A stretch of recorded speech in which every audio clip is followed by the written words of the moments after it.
Okay, so we're going to have a look at a few dynamic stretches and warm-ups routine that you can use just to activate yourself and start mobilizing yourself before you go through a run.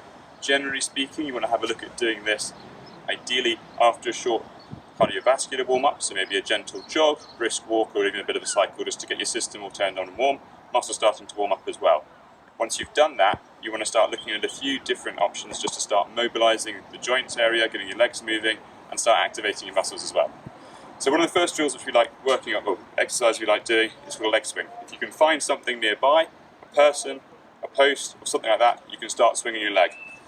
Looking at going like this, I'm not having anybody, so I'm just going to use my hand. So you just start swinging forwards and backwards. When you go forwards here, you're going to slowly start increasing that range of motion. So you're starting to get a little bit of a stretch through your movement anyway, through your hamstring, keeping your toes up towards the shin. And then at the back, you want to just start getting a little bit of flick going on there. So you're starting to move again, activate your quads at the front as well. As you feel more and more comfortable, you're going to increase that range of motion, increase that range of movement. You should find it more comfortable. You can then look at doing exactly the same drill, but ideally putting something in front of you to hold on to, but going across your body.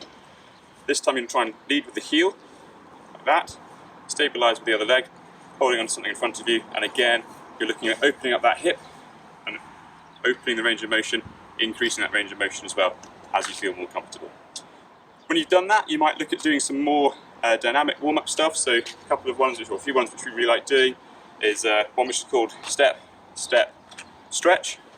You look at coming down here, bending that back leg just there, toe pointing forward in this instance, and then coming all the way up to the top, stretching through your abdominals and making sure you're coming nice and far forwards.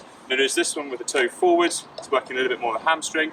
You can then do a few of those ones either side, step, step, stretch, and coming up. And then you might think about bringing that calf, the toe up to start working the calf a little bit more as well. So then you've got more of a stretch going a bit lower down than the leg. Again, reaching all the way up, looking at good posture, making yourself feel comfortable. We then would look at maybe moving on to something a little bit more forceful. So we love our lunges. So you might look at doing some lunges, coming forwards, nice and stable. Again, if you can do opposite hand, opposite leg, sinking down here, looking forwards, good posture here. A few quick points about the lunge. When you are lunging, making sure that that ankle is directly below the knee and you're sinking down into that position just there. We'll try and have a good position at the back, and the posture here is nice and tall. You don't then want to sink forwards to lift yourself up. You're going to stay nice and upright.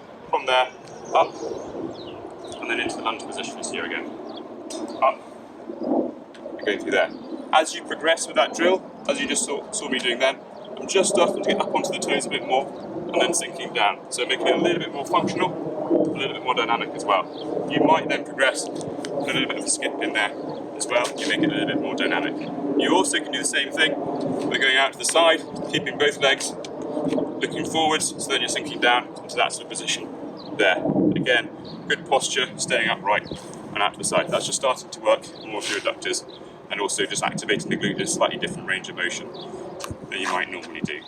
When you've done some of those drills, you're starting to see yourself activated and moving. You might want to do some abdominal workouts, some core workouts, plank, things like that. Stretch off on anything which is a bit kind of tight, not feeling great, and then could progress onto a bit of stride work, get the heart rate up, get things moving a bit better, and then we start working into your plyometric type running drills, which we'll come on to later.